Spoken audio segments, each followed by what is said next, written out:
ನಿನ್ನೆ ತುಮಕೂರ್ಗೆ ಹೊರಟಿದ್ವಿ. ಬಟ್ ಇವತ್ತು ಮತ್ತೆ ತುಮಕೂರ್ಗೆ ಹೊರಡ್ಬೇಕಾಯ್ತು. ಯಾಕೆಂದರೆ ಮಿಕ್ಕಿರೋ ಕೆಲಸ ಮಾಡೋಕ್ಕಾಗಲ್ಲ. ಬಟ್ ಬೇರೆ ಕೆಲಸ ಇತ್ತು.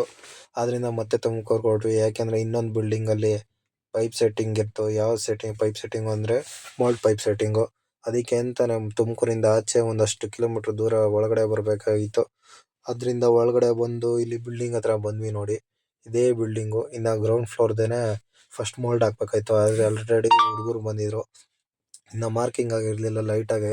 ಅದಕ್ಕೆ ಪೂರ್ತಿ ಮಾರ್ಕಿಂಗ್ ಎಲ್ಲ ಮಾಡಿಕೊಂಡು ನಮ್ಮ ಡ್ರಾಪ್ ಹೊಡಿತಾವೆ ನೋಡ್ರಿ, ಅಲ್ಲಿ ಡ್ರಾಪ್ ಹೊಡ್ಕೊಂಡು ಆಮೇಲೆ ಪೈಪ್ ತರಿಸ್ಕೊಂಡ್ವಿ. ಪೈಪ್ ತರಿಸ್ಕೊಂಡು ಪಟ ಪಟ ಅಂತ ಎಲ್ಲ ಪೈಪ್ ಸೆಟ್ಟಿಂಗ್ ಮಾಡಿಕೊಂಡು ಫ್ಯಾನ್ ಬಾಕ್ಸು ಎಲ್ಲ ಲಿಂಕ್ ಮಾಡಿ. ಈ ಫ್ಯಾನ್ ಬಾಕ್ಸ್ ಯಾಕೆ ಟೇಪ್ ಆಗಿದೆ ಎಲ್ಲ ನಿಮಗೆ ಗೊತ್ತು ಅನ್ಕೊತೀವಿ. ಐಡಿಯಾ ಮಾಡಿ ಅದು ಜೋಕಾಲಿಗೆ ಹುಕ್ಕನ್ನು ಕೂರಿಸ್ತಾ ಇದ್ರು ಬಟ್ಲೆಲ್ಲ ಹಾಕಿ. ಯಾಕೆಂದರೆ ಈಸಿಯಾಗಿ ನೇತಾಡುತ್ತೆ ಅಂತ ಹೇಳ್ಬಿಟ್ಟು. ನೋಡ್ಬೋದು ಆಲ್ಮೋಸ್ಟ್ ಅಲ್ಲೆಲ್ಲ ಪೂರ್ತಿ ಆಗೋಗಿದೆ. ಇದು ಯಾಕೆಂದರೆ ಅಲ್ಲೊಂಚೂರು ಸಿಮೆಂಟ್ ಥರ ಕಾಣಿಸ್ತಿದ್ದು ಅಂದರೆ ಅದನ್ನು ಮತ್ತೆ ಪ್ಲಾಸ್ಟಿಂಗ್ ಮಾಡೋದಿರಲ್ಲ ಅಂತ ಹೇಳ್ಬಿಟ್ಟು. ಅದಾದಮೇಲೆ ನಾವು ಮಿಷಿನ್ನ ರಿಪೇರಿ ಮಾಡಿಸ್ಬೇಕಾಯ್ತು. ನಿನ್ನೆ ಹೋಗಿದ್ದು ಬಿಲ್ಡಿಂಗ್ ಮತ್ತೆ ಕೆಲಸ ಮಾಡಬೇಕಲ್ಲ, ಅದಕ್ಕೆ ಅದನ್ನು ರಿಪೇರಿ ಮಾಡಿಸ್ಕೊಂಡು ಅಲ್ಲೇ ಒಂಚೂರು ಸ್ಟೇ ಆಗೋಣ ಅಂತ ಹೇಳ್ಬಿಟ್ಟು ತುಮಕೂರಲ್ಲೇ ಸ್ಟೇ ಆದ್ವಿ. ಅಲ್ಲಿಂದ ಒಂಚೂರು ಆಚೆಗಡೆ ಎಂಜಾಯ್ ಮಾಡೋಕ್ಕೆ ಅಂತ ಬಂದ್ವಿ. ಈ ಜಾಗ ಯಾವುದು ಅಂತ ಎಲ್ಲರಿಗೂ ಗೊತ್ತಿರುತ್ತೆ ಅನ್ಕೊತೀನಿ ತುಮಕೂರಲ್ಲಿ.